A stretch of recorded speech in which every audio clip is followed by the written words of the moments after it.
hi everyone, I have here the lovely Thrasher Brat. Hi. Hey, how's it going? How are you today?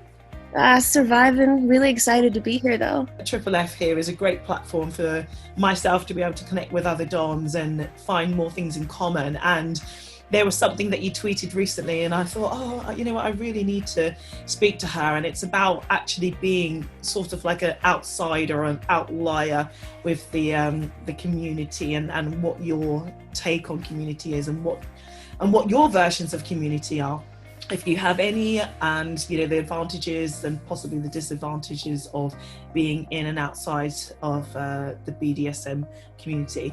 But first of all, I just want to get to know you a bit. So can you tell me how long you've been dominatrixing for and how did you start? Well, let's see. I've been doming for about 5 years. I started out as just a sugar baby, and I really quickly realized that I don't really like the dynamic of that. I like to be the one who's more in control.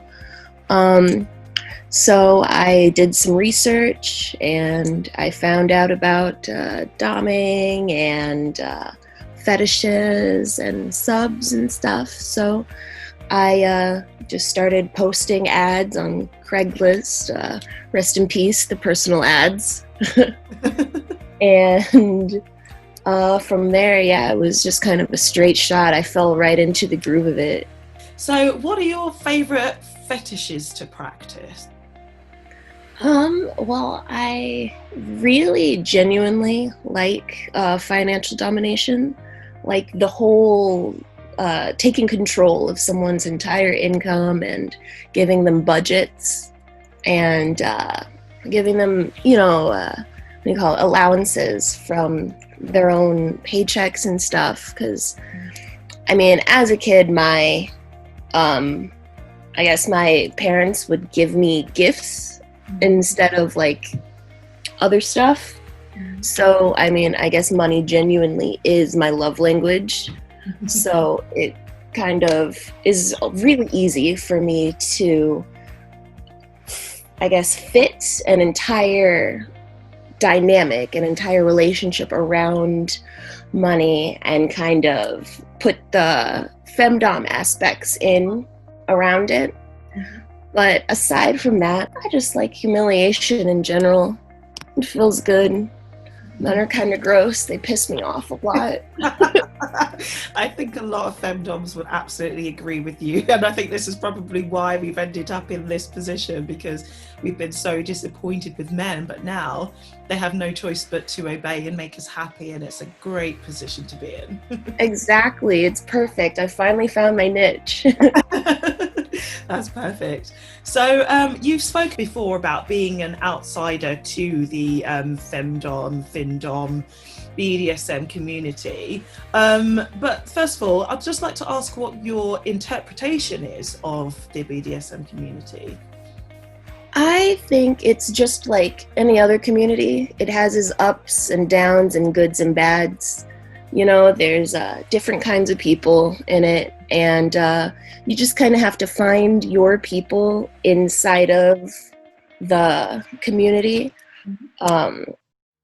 Because, yeah, just like every other community, there's gonna be some people who really just want to make everyone else's life a living hell for no reason.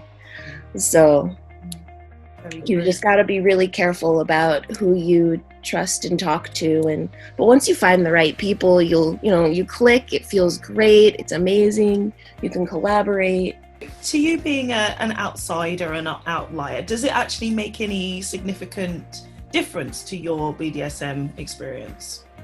I think so. I haven't completely submerged myself in the BDSM community as I would have if I found a click right away. So I've kind of been using the experience that I find in this to pursue other things in the entertainment industry, like modeling. I'm kind of getting into the cannabis industry, trying to work on that because I really like the side effects. I don't know, the effects. It can help with pain, and I want to help people who have really been targeted by the U.S. government, and have been unfairly thrown in jail because of a stupid little plant. I think actually that started when I went to AVN's last year, Okay. and I saw that they were having like a hemp expo or something, or they had one or something like that, and that's when I started diving into that. Like, what do I have to do to be a part of that? That's fabulous. Oh, so that's really good though. So you did go to this event, and then you found something else that you'd be interested in, and I think that's really good. I think it's a brave step. I mean, did you go to AVN by yourself? I did, but I met up with some people that I had known from Twitter once I got there. That's great. That's exactly what I did actually. When I went to AVN a couple of years ago, I think I went twice. And yeah, I was the same. I went by myself, and I was like, oh, there's some people that I know through Twitter, the same sort of networking thing. And it's good because then you can put some names to some faces. Right. And it's terrifying at first, but once you get there, it gets a lot easier. Oh, absolutely. Yeah. I think because you see other people have done the same thing, it's like a comfort in that, when you realize that you're not the only person who's gone by yourself. And it is obviously quite scary to start with, but then you think about how brave you are actually going as somebody who's on the outside, wanting to still gain those experiences and not letting that fear hold you back from doing things. Because sometimes people, I think if they are in groups, they feel like that's kind of like a security blanket. It's a bit of a comfort, but in all matter of fact, it's actually braver. Obviously, if you're by yourself and you're like, do you know what? I can still do this. I can still do this. I can still go get all the information that I want, meet the people that I want, gain some new skills, possibly new information that you can take back to your dominatrixing, or apply it to any avenue of your life. I think that's really, really commendable. And yeah, as an outsider and as an outlier, there are definite benefits, and there is strength too, I think. So I guess I'm kind of thankful that I didn't completely fit in right away, because now I'm able to also pursue my other passions at the same time and kind of create a place where I can mesh all three of them, all of my passions together. I think that's really good to note, really. A community is basically what we make it. Your community could be with one or two other people. It could be just by yourself. So you've got your submissives first and foremost, and they are ultimately what makes you a dominatrix. It's your relationship with them. And that in turn is a community. What sort of benefits do you personally gain from being an outsider to the BDSM community, would you say? I mean, I get to kind of observe better. It's hard to really see what's going on when you're completely, in the middle of it. Yeah.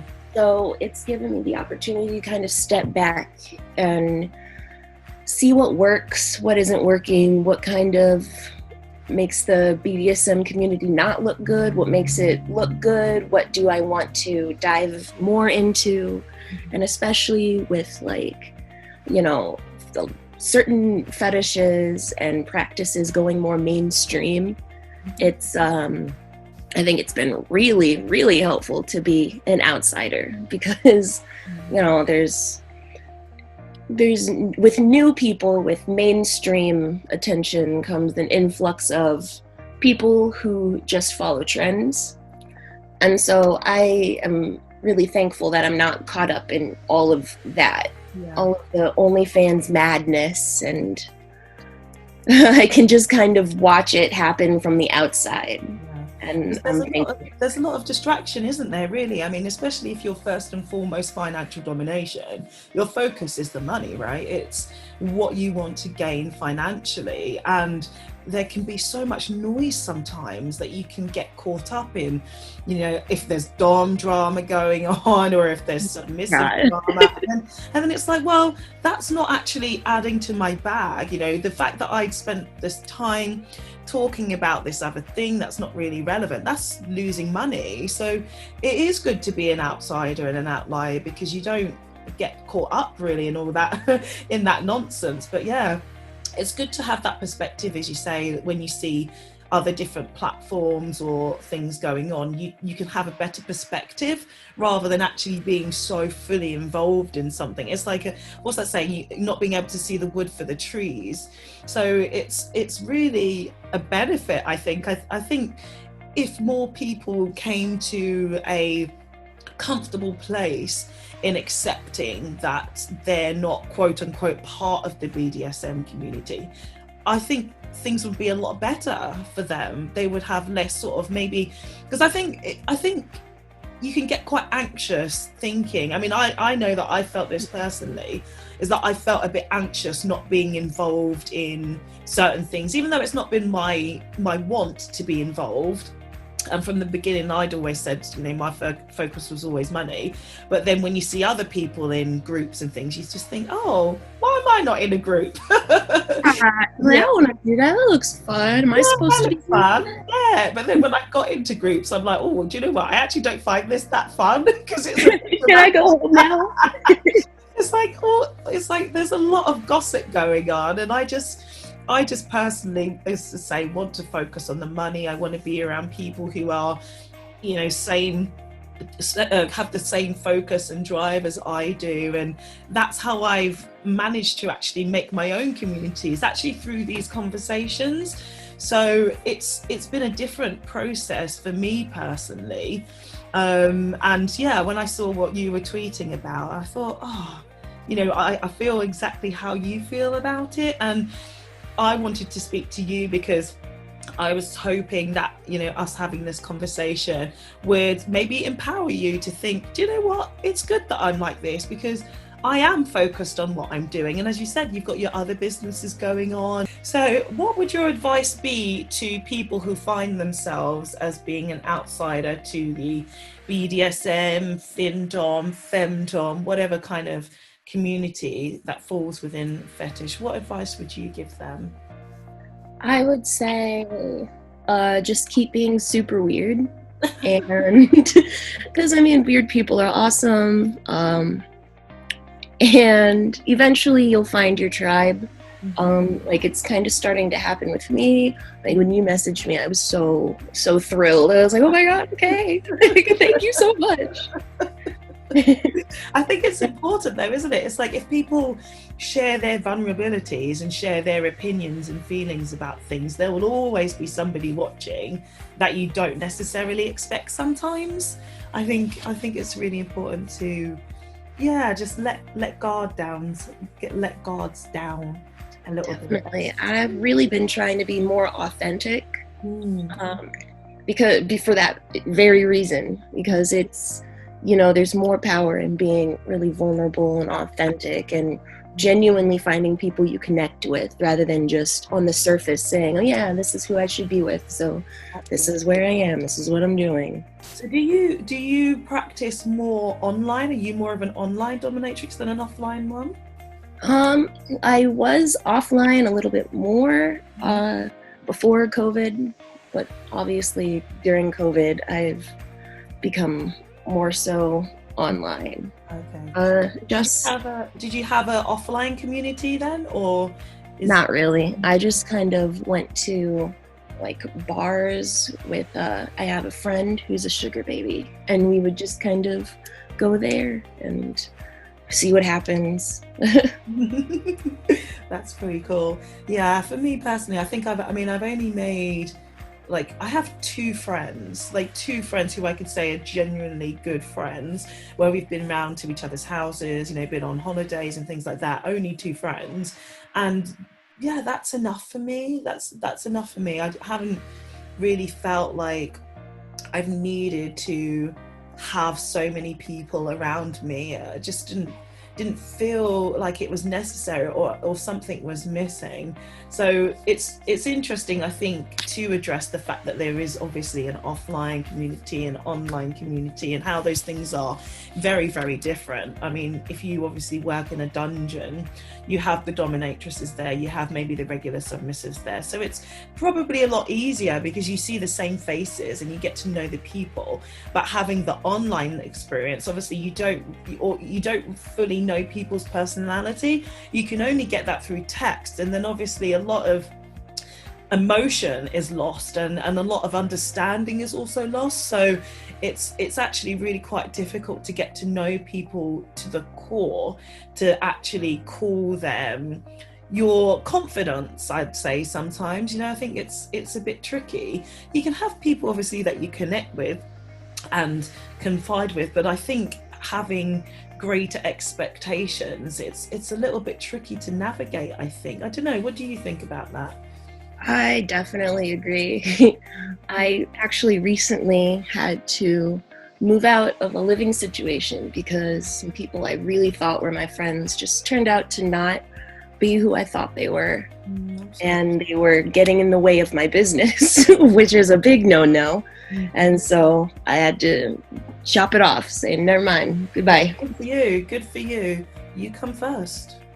Oh yeah, and definitely, I mean, this business is everything to me. I started it from the ground up, and now that I'm being more authentic, it's like I am the job, Yeah. That's pretty cool. It's exciting, and like, you're gonna get in the way of that? Like, my friend, how dare you? Exactly. Yeah, that's important, and I'm glad that you did that. Really glad that you did that. I think that's part of the reason also why I don't really connect with other findoms, especially because with money comes a lot of emotion. So I've personally found it difficult. I don't know about you, but being around other dominatrices who are, I guess, more confident, I'd say.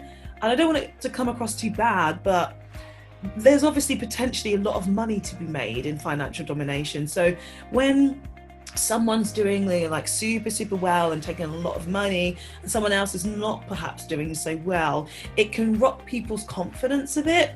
So what I've personally found is that sometimes people around me have not maybe been as confident as myself, so it hasn't really kind of worked as a supportive friendship or connection. So I found it just generally easier to be by myself and just focus on the money, and as I say, focus on the submissives. I don't know, have you had anything similar to that experience at all? I mean, I haven't really made a whole lot of findom friendships. Mostly just because I am kind of a peaceful person. Yeah. And there seems to be a lot of drama over there. Yes. So there is. We can deny it. People can deny it if they want, but there really, really is. There really is. I don't want to deal with any of it. But I've had other friendships, like I said, with my roommates, where it seemed like we were on the same page. We're creatives, we're doing the thing. I support you, you support me. Whatever it takes to get your dream off the ground, we're going to do it. Whatever it takes to get my dream off, we're going to do it.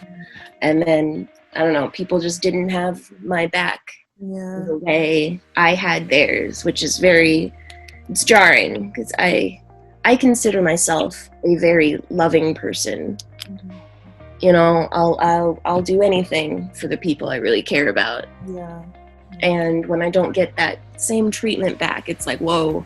It hurts, doesn't it? It's hurtful. At this point in my life, I've been through enough where I, kind of did put my confidence to the side and put other people first. And now I'm like, I'm not doing that anymore. You can't get me to do that again. Oh, exactly. Yeah, you can't do it anymore. And I think that's the good thing about personal growth and learning, is that you did it that one time, and always remember that you had the best intentions. You are a really, really good person to be able to do that, to put other people first and really think about other people. But it is about recognizing whether they're grateful for that or not. And then I think it becomes kind of like a protection thing in the end, doesn't it? It's like, okay, I widened my circle, I widened my approach, or I welcomed more people in, but then it comes a case of where actually the only person you can really rely on and trust is yourself. So I think that definitely plays into, when you have those experiences and you're very in tune with those experiences, that's what makes you become an outlier, an outsider of communities, because you've had those experiences of being hurt before. But I think it's always just, even though you've been hurt, it's always good to always remember the benefits of being an outsider. As we say, it's not all bad. You don't really want to get involved in all the drama because it does making money, and it plays havoc with your mental health. Like you just start you start to question yourself and question your beliefs, and it becomes so consuming, like mentally consuming and time consuming, that you do forget what the important parts are of, like, why did you join this community? Why did you start to do financial domination? You know, why did you start to explore all these other fetishes? That's what everybody needs to focus on, really. If they're an outsider and they're outlier, just don't worry about it. Don't worry about it so much. There are distractions everywhere. Oh my gosh, especially if you live on Twitter all the time, it's constantly distracting. So that's why the mute button and the block button are the best things that Twitter have ever added. My two best friends, like SpongeBob when he's sitting inside with the penny and the napkin. Oh, is that the indoors episode? Yeah. I love that episode. Just me and my mute button and my block button. Yeah. Oh, that's my favourite SpongeBob episode. I love it. Oh, hell yeah. I'm glad it brought it up. All right. Thank you so much, Thrasher, for having this quick conversation with me. I really appreciate it. And I'm looking forward to connecting with you more, from one outlier to another. Thank you. Thank you for having me, too. I'm really thankful. It's a pleasure.